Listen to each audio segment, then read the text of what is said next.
À Pékin, cela fait plus d'un mois qu'on n'a plus vraiment de raison de se lever le matin. Je lève. Je vais ouvrir les rideaux, d'accord. Bien pollué en plus. Pas vraiment de raison, à part pour se précipiter sur les statistiques des victimes de l'épidémie. Alors. T'as vu 44, presque 45 000 malades vérifiés. Je suis arrivé en Chine comme journaliste en 2007. Je me suis marié avec Lulu, une vraie pékinoise. Nous avons un fils et nous vivons tous les trois dans une résidence du nord de Pékin. Après... Je traverse souvent la Chine pour mes reportages. Mais cette fois, impossible de bouger. Là maintenant, il y a Gotibé, c'est bon quoi. Autour des villes, des barrières se sont dressées partout. Autour des provinces, autour des quartiers et autour de chaque résidence. Chez moi, des types en uniforme contrôlent désormais les entrées et les sorties. Et c'est partout pareil. C'est tout l'appareil sécuritaire du Parti communiste, les comités de quartier, chargés de contrôler les comportements politiques ou sociaux des habitants qui se sont reconvertis en gendarmes spécialisés dans les virus. Contrôle de température, quarantaine obligatoire si on quitte la ville, masque obligatoire, les Pékinois ont petit à petit disparu de la surface de leur ville, confinés par le régime et confinés par la peur aussi. Alors voilà le seul reportage possible, un reportage immobile, une chronique du confinement. Les jours que nous vivons semblent vides, mais ils sont porteurs de tant de questions pour l'avenir de la Chine.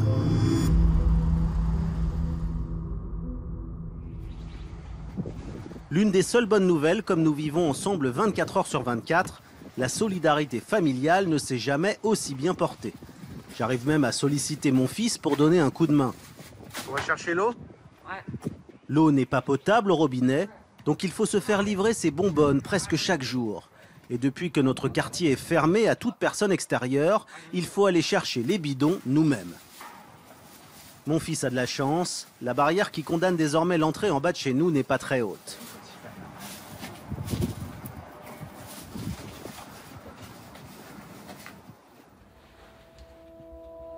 Depuis le début de l'épidémie, avec Lulu, on a une nouvelle coquetterie avant de sortir, le masque.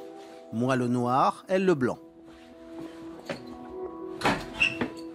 Lulu, ça l'ennuie parce qu'elle ne peut plus mettre de rouge à lèvres. Mais là, on n'a plus vraiment de choix. Depuis le début de la quarantaine, le masque est fortement conseillé. En réalité, ça veut dire qu'on est obligé de sortir avec, sinon on se fait arrêter. Voilà à quoi ressemble la dernière des 4 entrées de notre quartier encore ouverte, à un checkpoint. Et pour passer, on nous a distribué des cartes de sortie. Elles sont vérifiées à chaque passage. Si on est autorisé, on passe.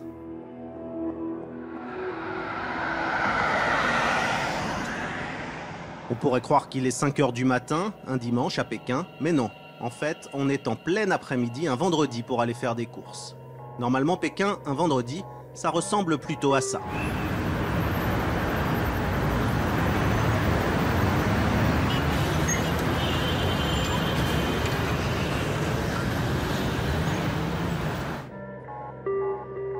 Alors même si ça fait du bien de ne plus être les uns sur les autres, là, on se sent quand même un peu seul.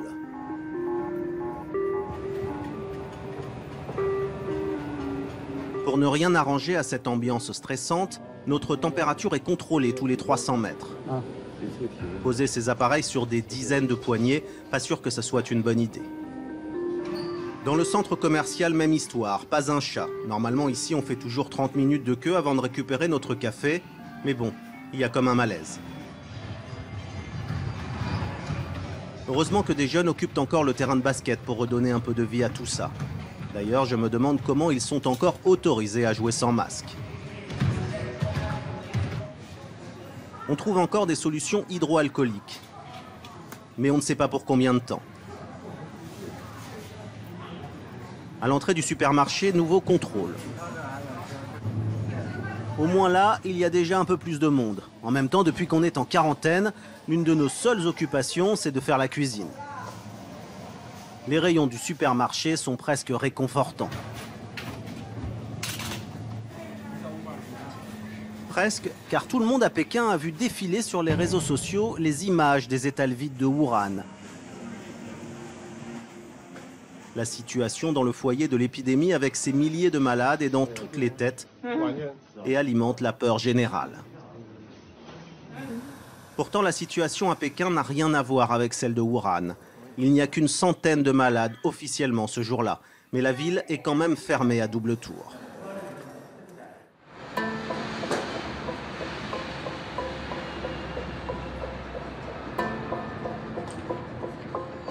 Je retrouve Mademoiselle Li, ma traductrice, dans le métro. Avant de lui dire bonjour, je connais sa température. 32,1 degrés en surface, nous dit l'écran. Toutes les entrées du métro sont désormais équipées de ce type de caméra thermique. Si votre température dépasse le seuil fatidique, 37,3 degrés, vous êtes isolé derrière cette barrière en attendant d'être envoyé à l'hôpital. Dans le métro, évidemment, un garde est là pour vérifier que tout le monde porte bien son masque. Encore faudrait-il qu'il y ait des gens à contrôler, car en temps normal, le métro pékinois, c'est plutôt ça.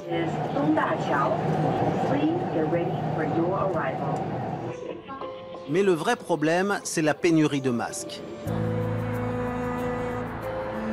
Nous partons à leur recherche avec Mademoiselle Li. Non, non, là c'est fermé. Allez voir devant. L'avant-garde dit qu'ils sont en rupture de stock.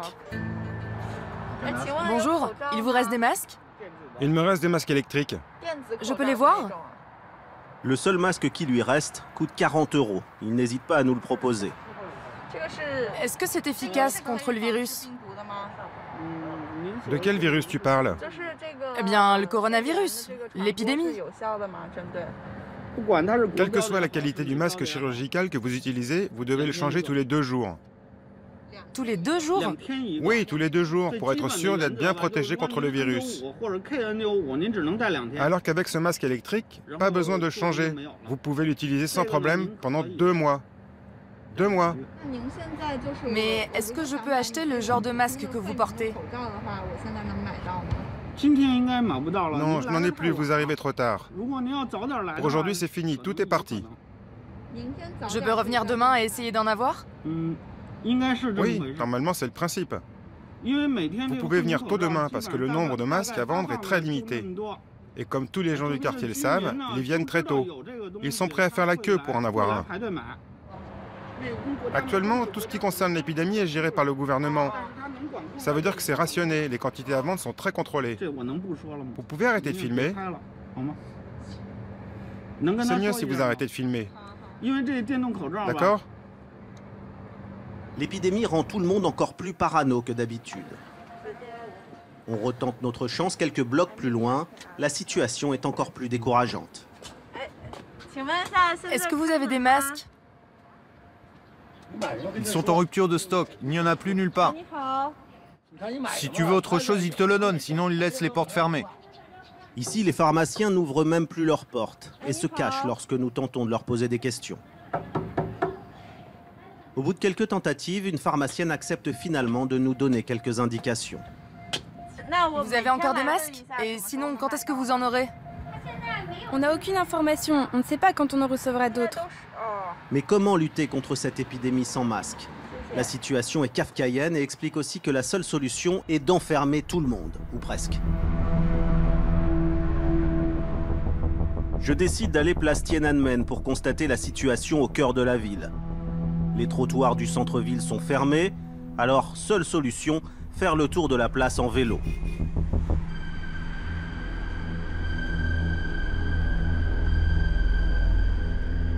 Au nord de Tiananmen, la cité interdite, des policiers partout pour en interdire l'accès.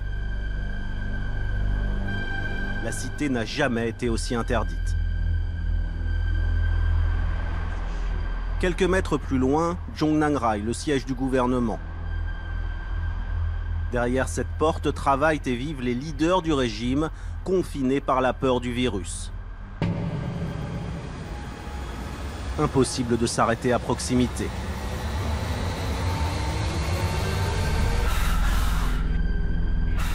Enfin, dernier virage, le plus impressionnant. La plus grande place du monde, chargée d'histoire, avec le mausolée de Mao au milieu, totalement déserte. Voilà la place Tiananmen comme vous ne l'avez jamais vue.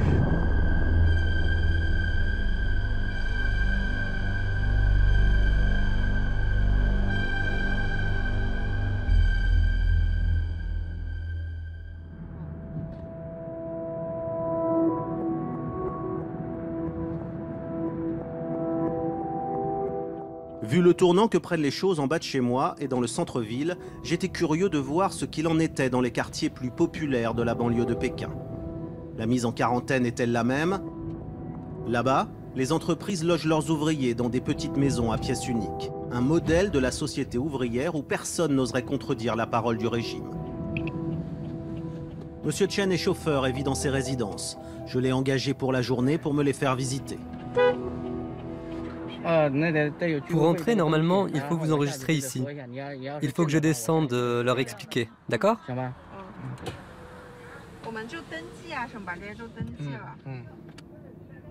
Impossible de pénétrer dans ces quartiers sans laisser passer. Nous essayons d'entrer avec la carte du chauffeur. Ça, c'est mon laissez-passer pour accéder à mon quartier. On n'est pas les seuls à attendre. Tout le monde passe au radar de ces gardiens des comités de quartier. Partout, l'appareil du régime communiste est au service de cette vision sécuritaire de la lutte contre le virus. Les comités d'immeubles et de quartier, les branches locales du parti, gèrent la mise en quarantaine des quartiers touchés. Ce sont eux qui nous délivrent les laissez-passer pour rentrer chez nous, eux qui dénoncent les personnes qui ont de la fièvre ou qui sortent sans masque. Tout le monde est contrôlé, même ce couple qui vit ici depuis 7 ans. J'arrive de la province du Hebei. Je suis revenue pour travailler, mais mon entreprise m'a demandé de me mettre en quarantaine, au moins pendant 7 jours avant de reprendre. 7 jours, oui. Bonjour, vous avez une autorisation pour cette interview? Si vous n'en avez pas, alors il faut arrêter la caméra. Arrêtez la caméra tout de suite. Impossible de rentrer sans les fameux laissez-passer. Nous tentons une entrée moins surveillée.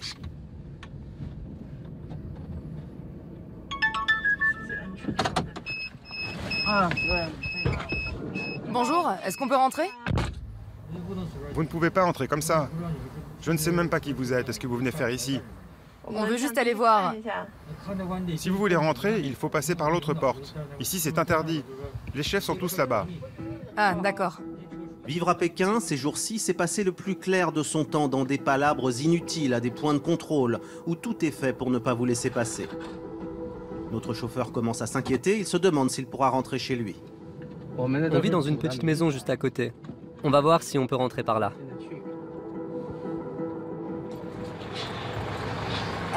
Ça, c'est le point de contrôle.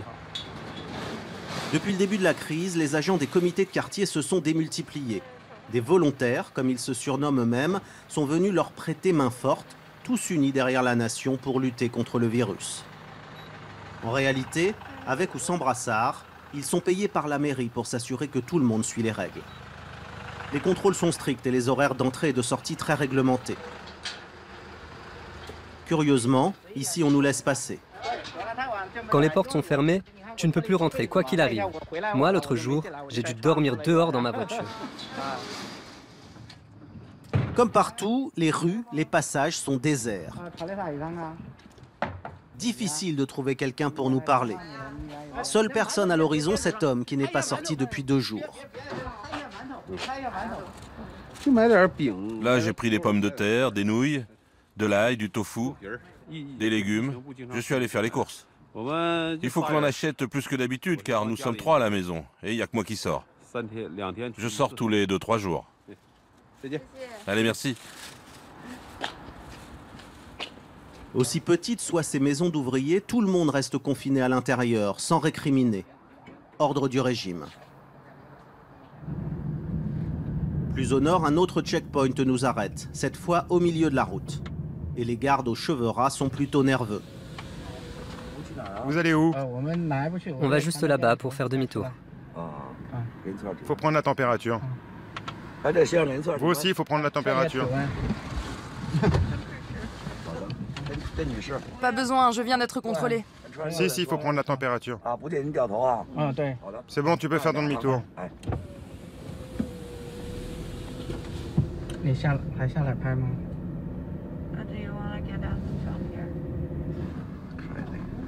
Une base militaire est proche, elle doit être protégée à tout prix de l'épidémie, comme doivent l'être les dirigeants dans la capitale du pays.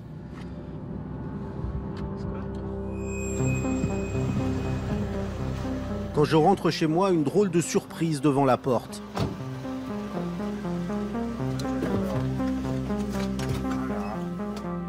C'est la première fois que je vois une ambulance dans ma résidence où il n'y a aucun cas officiel.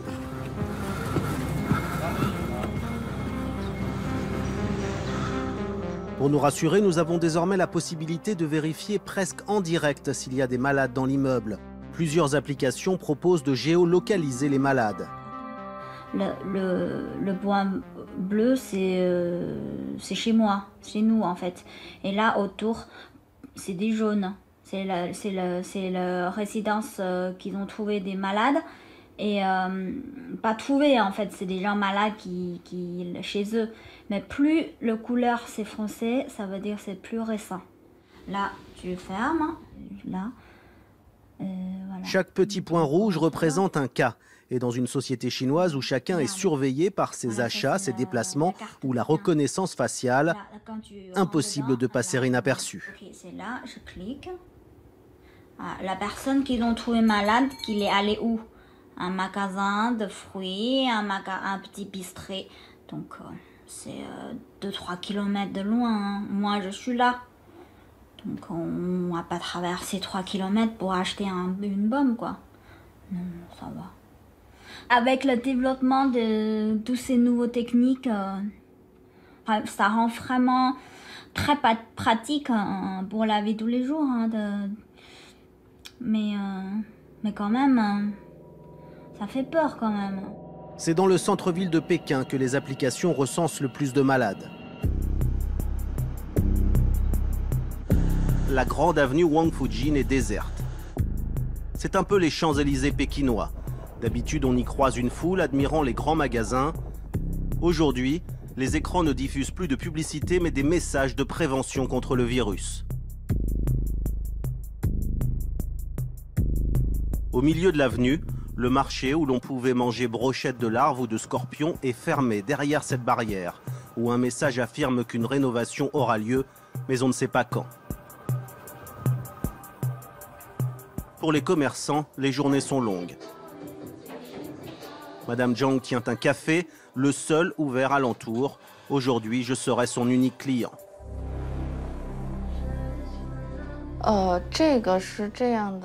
Quand l'épidémie a commencé, on a directement fait des estimations pour savoir comment on pouvait s'organiser. On s'est dit que ça pouvait durer jusqu'à la moitié de l'année. J'ai beaucoup d'amis dans le monde de la restauration qui sont dans la même situation que moi. On est tous sous pression, bien sûr, surtout si nos estimations sont bonnes. Actuellement, c'est impossible de savoir quand est-ce qu'on pourra vraiment recommencer à travailler. On va suivre de près ce qui se passe. En tout cas, dès que ça ira mieux, on l'entendra aux infos. Tous les jours, ils nous annoncent les chiffres de l'épidémie et nous, on calcule quand est-ce qu'on pourra rouvrir. Monsieur Tian, lui, tient 2 restaurants dans cette rue très passante de Pékin. Depuis un mois, il est forcé de rester fermé. De toute manière, il n'y a aucun client à l'horizon. Avant l'épidémie, les étagères étaient remplies. Il y avait un large choix de nourriture. Les clients venaient choisir leurs plats, parmi l'ensemble des plats. Ensuite, ils allaient les peser, puis ils allaient payer là-bas. Puis ils s'asseyaient à une de ces tables.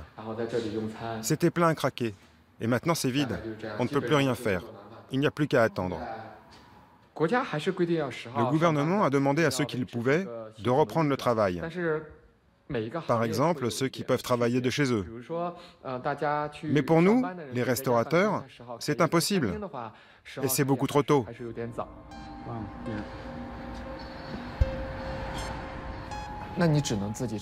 Je n'ai pas d'autre solution que de supporter les pertes financières moi-même.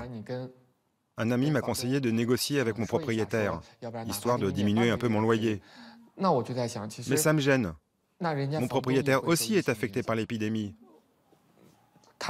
Son argent ne tombe pas du ciel non plus. Comment pourrais-je lui demander une chose pareille?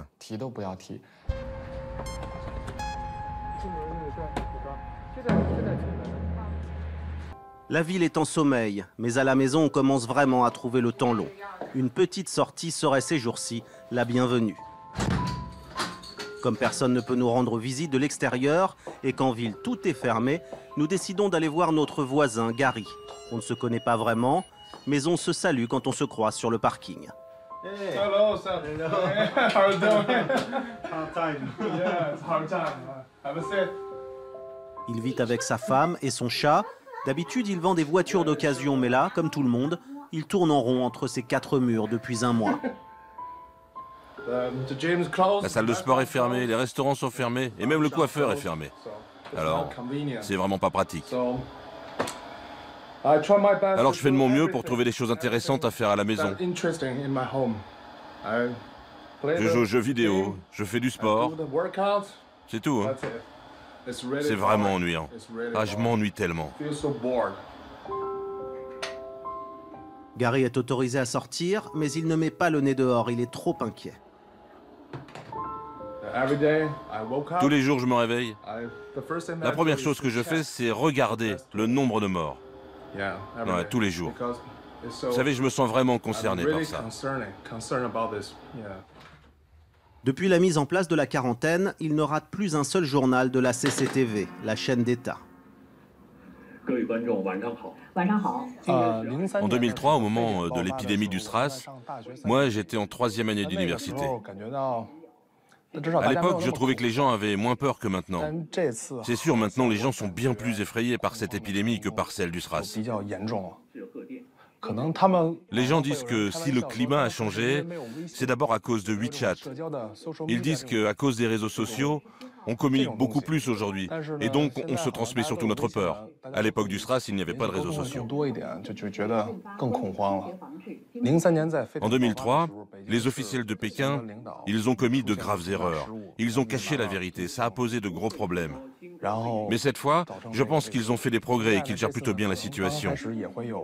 Mais bon, peut-être qu'au début, quand même, ils ont un peu essayé de cacher des trucs. Je sais pas. Transparence ou pas, les infos reçues par Gary suffisent à le convaincre de rester enfermé chez lui. Tous les soirs, la chaîne d'État diffuse des images sur l'état de la crise. On voit l'intérieur des hôpitaux, des malades, mais surtout une coordination parfaite entre l'armée et les médecins. On voit des images à l'extérieur aussi, dans les villes, où l'appareil d'État réagit évidemment vite et bien. On passe même la serpillière dans la rue et le Premier ministre donne l'exemple. De quoi donner à tous l'impression que la situation est sous contrôle. Chaque jour qui passe, Pékin est de plus en plus désert. Ces rues sont normalement submergées par un flot de voitures et de consommateurs, presque 24 heures sur 24. Aujourd'hui, rien. Un silence de mort. Cette banderole affirme que tout le monde est uni et que grâce à cette confiance et à une stratégie scientifique du pouvoir, l'épidémie sera vaincue. C'est l'obsession du régime, que la peur du virus n'entraîne pas de troubles sociaux, de critiques des dirigeants. Le parti semble plus effrayé par le virus de la liberté que par celui de la pneumonie. Alors la censure a durement frappé ceux qui tentaient de donner des informations sur les réseaux sociaux. C'est le cas du blogueur Fang Bing que la police est venue arrêter chez lui. La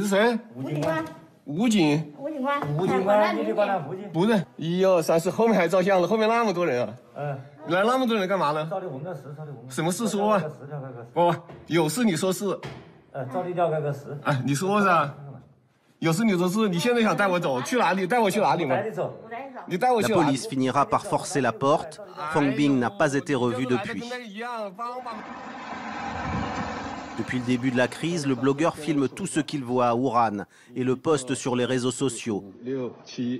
Il rentre dans les hôpitaux, il montre des corps entassés, des malades à l'agonie et une équipe médicale dépassée. Le tout sans aucun filtre. Et ces posts sont suivis par des centaines de milliers de Chinois. Ils condamnent ouvertement l'inefficacité du gouvernement.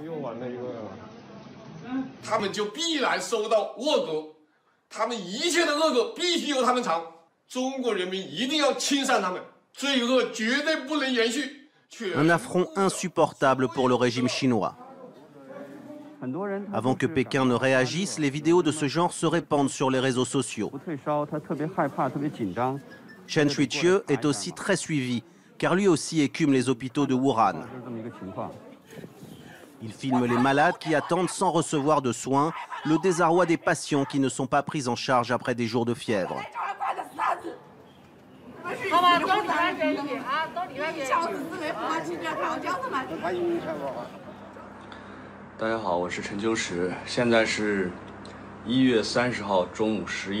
Cette vidéo est la dernière qu'il postera avant de disparaître en quarantaine forcée.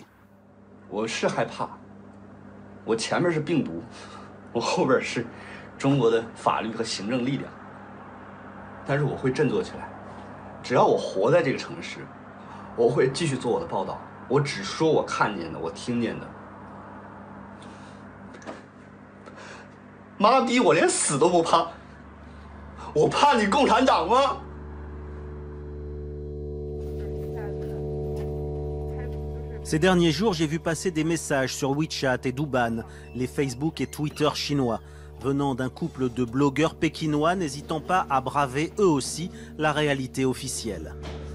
Ils ont accepté un rendez-vous avec une traductrice dans leur petit appartement du centre-ville. Ça fait plusieurs jours qu'on n'est pas sorti, alors on boit beaucoup de thé pour s'occuper. Depuis le début de la crise, des citoyens se sont organisés et improvisés journalistes pour tenter de diffuser le maximum d'informations sur la situation en parallèle des médias officiels. Un semblant de liberté qui, en Chine, a toujours ses limites. Ce couple de blogueurs a tenté avec les moyens du bord de souffler un vent de révolte suite à la mort du docteur Li. Ce médecin de Wuhan a été le premier à alerter l'opinion publique sur cette épidémie.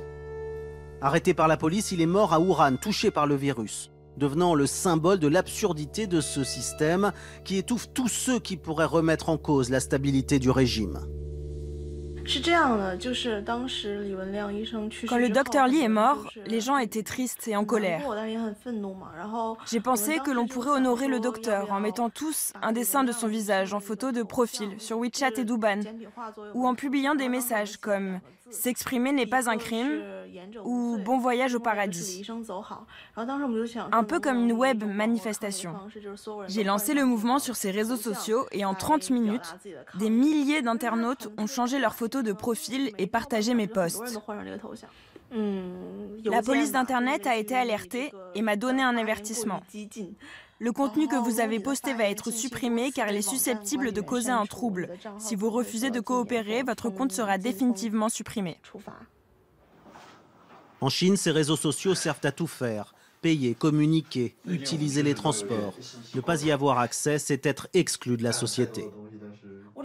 Au début, Taïtsin et Sanayan étaient très actifs pour couvrir ce qu'il se passait. Ensuite, la télé d'État a envoyé 300 reporters à Wuhan avec un seul objectif, guider l'opinion publique et empêcher les autres de travailler. Malheureusement, le régime exerce un contrôle beaucoup plus fort aujourd'hui. La quarantaine est en réalité globale, physique et médiatique. En plus d'être enfermés chez eux, l'accès aux informations des Chinois est limité à ce que le régime veut bien dire. Même ces deux blogueurs n'ont plus beaucoup de marge de manœuvre. Voilà ici, impossible de détourner le blocus Internet. Nos applications ne marchent plus. Tous leurs outils informatiques pour contourner la censure et aller sur des sites interdits comme Twitter ont eux aussi été bloqués.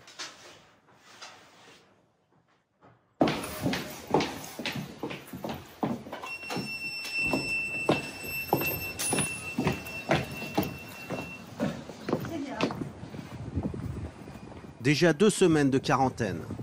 En plus d'être fermées, les entrées de la résidence sont maintenant grillagées, barricadées par 2 mètres de hauteur de ferraille verte. On ne pouvait déjà pas passer avant, mais là au moins, ça a le mérite d'être clair. Voilà notre petite danse quotidienne, un défilé incessant de livreurs qui viennent nous apporter nos vivres par-dessus la grille.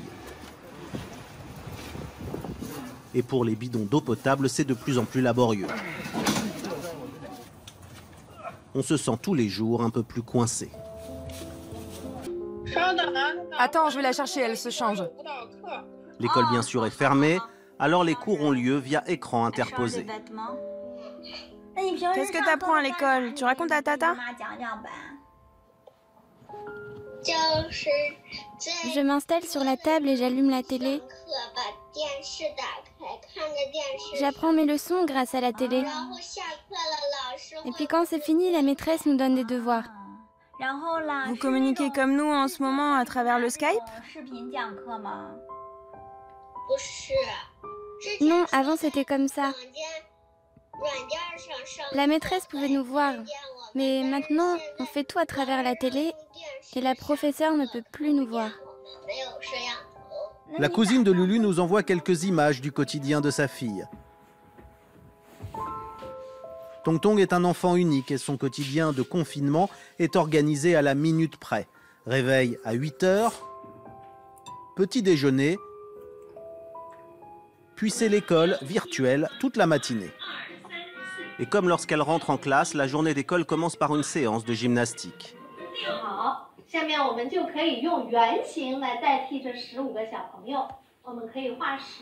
L'après-midi, place aux activités sportives.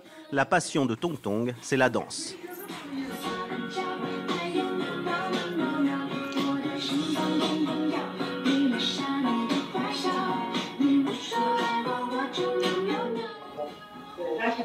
Ne force pas tes mouvements. Regarde, fais comme moi. Mais là, comme elle ne peut pas sortir, son prof, ils ont fait un truc en ligne. Les enfants, en direct en fait, ça. C'est pas enregistré, c'est en direct. Et du coup, les enfants, il apprend comme ça. Qu'est-ce qu'elle porte sur la tête, ta prof? Un bandana. Elle ressemble à une actrice de l'opéra de Pékin.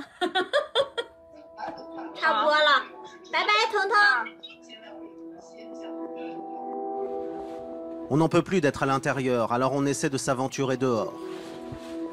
Depuis 2 jours, le système de filtrage a changé. Maintenant, tout le monde doit passer sous cette grosse tente militaire. Les choses s'organisent.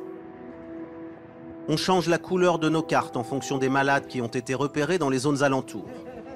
En ce moment, on est vert pistache, sans trop savoir ce que ça veut dire. On filme discrètement avec le téléphone car les caméras dans les zones de contrôle ne sont plus du tout les bienvenues.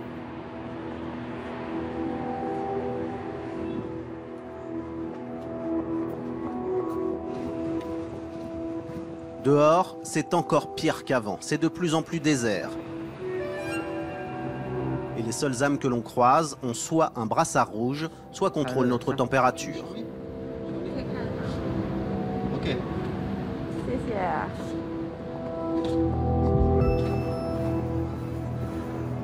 C'est trop vide, hein. Les joueurs de basket n'ont pas tenu non plus longtemps. Le terrain est condamné jusqu'à nouvel ordre.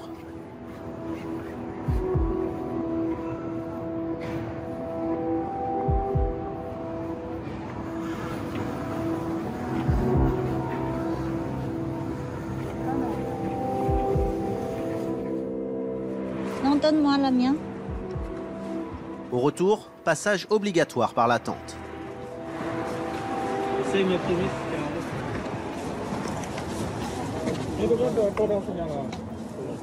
Votre carte, ça fait combien de temps que vous l'avez? Quoi? Vous êtes sorti de Pékin? Non, non, non, non. Je vais vous changer de carte. On va changer 2 nouvelles cartes pour eux. Leurs cartes sont trop anciennes.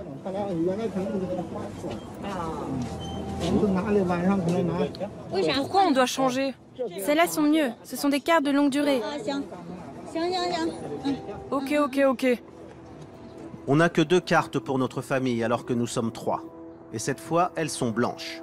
Bon ou mauvais signe, impossible de le savoir, mais on ne va pas se plaindre, certains n'ont qu'une seule carte par famille et ne sont autorisés à sortir qu'une fois tous les 2 ou 3 jours.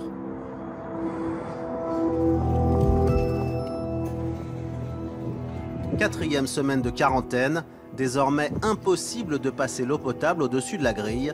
Chaque jour qui passe, la Chine se barricade un peu plus.